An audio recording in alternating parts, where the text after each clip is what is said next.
All right, everyone. Wanted to take as short as time as possible.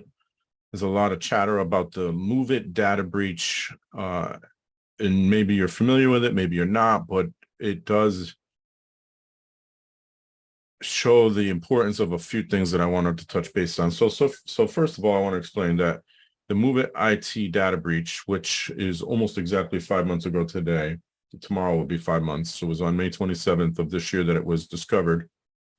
It is a supply chain attack, not the perfect example of a supply chain attack, but it is yet an example of a supply chain attack in the IT world, meaning a third party was used to gain access to systems that it wouldn't normally have access to. And it was done by the CLOP ransomware gang out of Russia. And I'll get to the numbers in a minute, but I want to explain what a supply chain attack. And we've seen a few of these over the last few years. Probably the most famous one, and at least in the IT world, is the SolarWinds attack, where someone got a hold of the server that was used to update SolarWinds software and edited the code for the software, and that code was pushed out to a bunch of SolarWinds clients. And we've seen this with a few other vendors out there that have been attacked and their software updated and pushed out to other clients. But we also see this, it seems like once or twice a year at least, with file transfer software, and that's what MOVEit is a file transfer software. So a supply chain attack is also known as third party or value chain attack. Is a type of cyber attack that targets an organization by compromising the security of a trusted partner or supplier within the supply chain. So in other words, in the example of MOVEit, it was, it targeted the MOVEit IT software, and it used SQL injection, which is a way of saying that they compromised the data inquiry of the software to inject its own code. It was a zero-day vulnerability. A zero-day just means that the vendor, in this case, I forget the name of the company now, but the vendor for MOVEit file transfer software was infiltrated through this code. It's usually just a few lines of code that's used to get in. This happens a lot with websites and things like that, but in this case, it happened with this file transfer software. So the attack infiltrated the software in this case, but it can also be used to infiltrate hardware or services. Again, it is a service provided by MOVEit IT or MOVEit. I should probably look up the name of the company, but it is, let me see if I can find it here real quick. And Progress Software, that's it. So Progress Software is the name of the company. They had a 0-day, which means that Progress Software was unaware that there was a problem until the CLOP ransomware group found the vulnerability and exploited it. So that's a supply chain attack. So in other words, if you are using some type of file transfer software to move files between yourself and a client of yours, and that file software gets hacked, all of those files are now at risk of being exposed. And in this case, they were stolen, probably on the dark web, probably for sale. Here's how a supply chain attack typically works. And again, this one is a little modified from this, but not pretty close. So a compromised supplier, in this case, it's Progress Software. The attacker identifies a vulnerable or unsuspecting supplier, which could be a software vendor, hardware manufacturer, service provider, or any other organization that has access to a target organization's network or systems. So in this case, there are thousands of target, and I don't know who the intended targets were, but ultimately there were over 2,000 at this moment, over 2,000 organizations that have been impacted by this. Infiltration, the attacker compromises the security of the supplier by exploiting vulnerabilities using malware or employing social engineering tactics. In the case of this SolarWinds attack a few years ago, there were rumors that it was a phishing attack, which is a form of social engineering. There are also rumors that their FTP server, which is also file transfer, was using a weak password and they got in through that. So this can involve inserting malicious code, which is a SQL injection is malicious code, or backdoors into suppliers' products or services. Distribution, the compromised software, hardware, or services are distributed to the target organization as part of their regular supply chain. In this case, they're moving documents back and forth, files back and forth, and as a result, those were all compromised. Since the supplier is trusted, the target organization is less likely to scrutinize the components for security issues, and that's problem number one. You should constantly be vetting any third-party systems. You should constantly be checking for vulnerabilities and updates as they are available. And you should be checking in with that vendor and saying, hey, what have you done lately to make sure that you are secure? So what are their risk assessments? What do their risk assessments look like? Because part of your risk assessment should be including their risk assessment. And exploitation, finally, this is when the other foot drops. Once the tainted components are integrated into the target organization's systems, the attacker can exploit the vulnerabilities or backdoors to gain unauthorized access, steal sensitive data, disrupt operations, or carry out other malicious activities. Supply chain attacks can have severe consequences, and they have in this case, and I'll get to that in a moment, as they can potentially impact a large number of organizations and individuals who rely on the compromised products or services. These attacks are particularly concerning because they exploit trust within the supply chain, making it challenging for organizations to detect and defend against them. So here's how you mitigate those risks. You vet and regularly assess the cybersecurity practices of the suppliers and third-party partners. We just talked about that. And we've seen this time and time again. The credit card processing for Target was compromised years ago. I don't remember how many years now, but it was a while ago. This is sort of a supply chain attack. And there's been numerous examples of this, but each example seems to be worse than the last. Okay, this one is going to have huge impacts. And file transfer services seem to be one of those services that gets targeted quite a bit. Implement strict security controls and monitoring measures for all components within their supply chain. Stay informed about security vulnerabilities and updates related to the software and hardware they use. Now, I don't know the numbers, and I don't think anybody does. But there are a number of organizations that were compromised after the update came out. Progress Software did release an update fairly quickly once they realized there was an issue. But a number of the organizations out there that were using MOVEit did not push that update through. And there are still people getting compromised, 5 months later.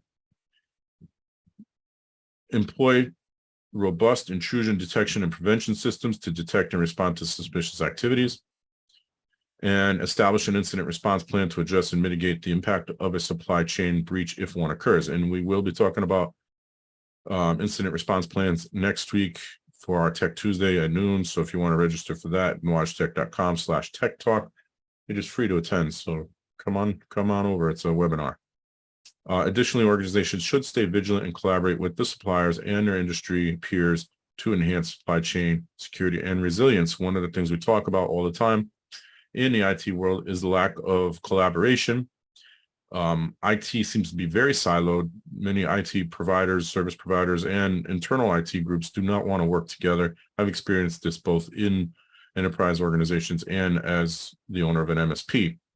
Now, I've personally tried to change this, and I am actually working with 2 other IT providers right now on a project to educate people on the scams of the world, but it's still a big problem for the IT world where we don't work together.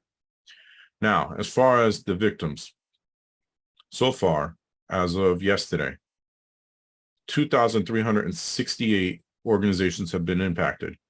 So far, somewhere between 65 and 70 million individuals have been impacted by this breach.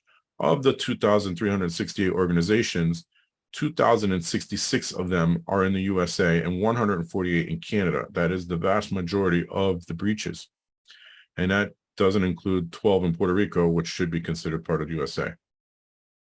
In the USA, so let's get to that. There was just a report recently about a large educational system being involved in this. So I want to get to that. I don't know if it's on this list, but it's pretty large. A number of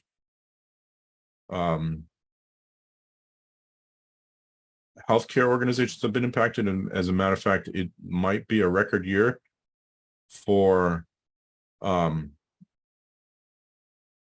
breaches as far as the number of records breached. I have to double check that, but I know it's getting close.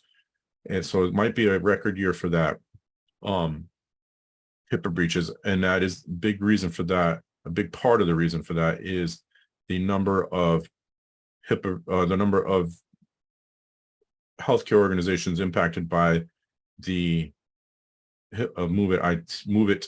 I keep saying MOVEit IT. It's MOVEit data breach, MOVEit file transfer service data breach, and I'm still trying to get the list for the U.S. is huge. So there was 265 colleges, a charter school in Northern California, a couple of churches, bus companies. So it's non-discriminate. It's going all over the place. There were 13 IT providers. Here we go. 4 academies. I don't know if that would be considered educational, but I would think so. Even some AI, automotive suppliers. I'd be curious because I do a lot of work with the automotive industry. So we have EY Law LLP.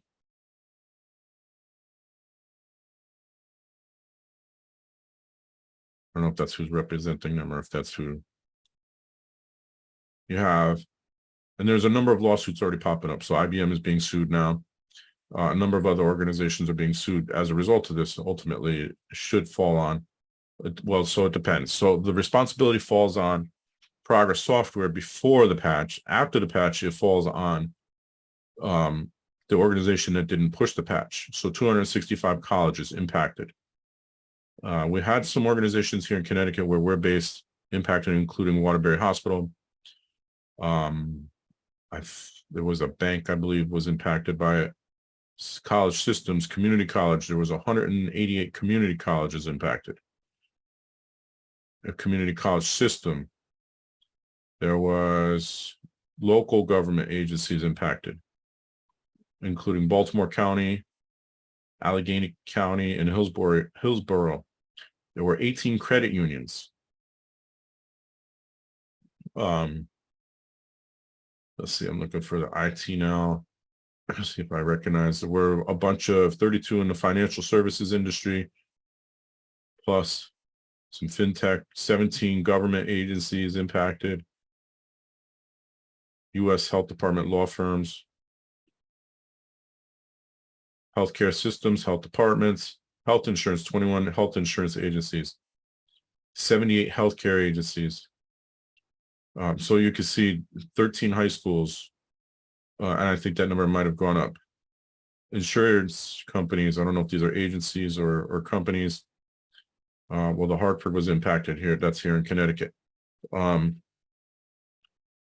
IT service providers, 13 of them. So we don't use MOVEit, so we have not been impacted by this, but 3 law firms, 2 law schools. So you can see this, the list goes on. 1 military school, 11 pension plans. That could be scary for those pension plans. So quite a big number of organizations have been impacted by this.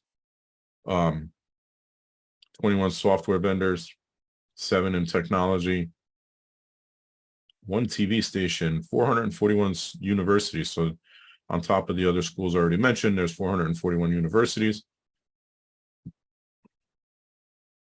Quite a bit.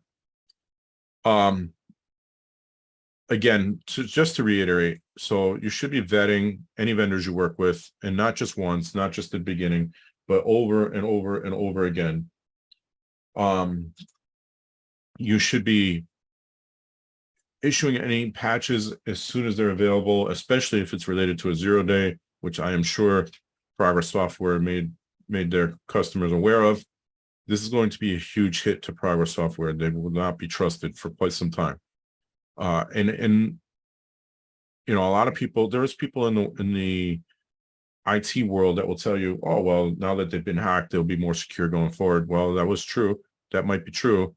However, you know, they said the same about SolarWinds, and there was a new vulnerability for SolarWinds just recently after a breach a few years ago. There was another vendor that Okta, I think, has had a few vulnerabilities now. And when I was researching this, I did see something about MOVEit from 2018 or 2017. I'm not sure what that was, if that was another breach. Let me see if I can find it again. Yeah, see, now I can't find it, but there was something was coming up for 2017 or 2018. So I don't know if there was another breach back then, but very possible. So make sure you're pushing your software updates, make sure you're vetting all of the vendors you work with, and not just once, but continuously. Any risk assessment should be continuous and ongoing. It should not just be a one and done type deal. So that's it for today. We'll talk about incident response plans on Tuesday. So make sure you sign up for that at nuagetech.com/tech talk. I'll leave notes in the, I'll leave a link in the notes for this. Till next time, stay secure.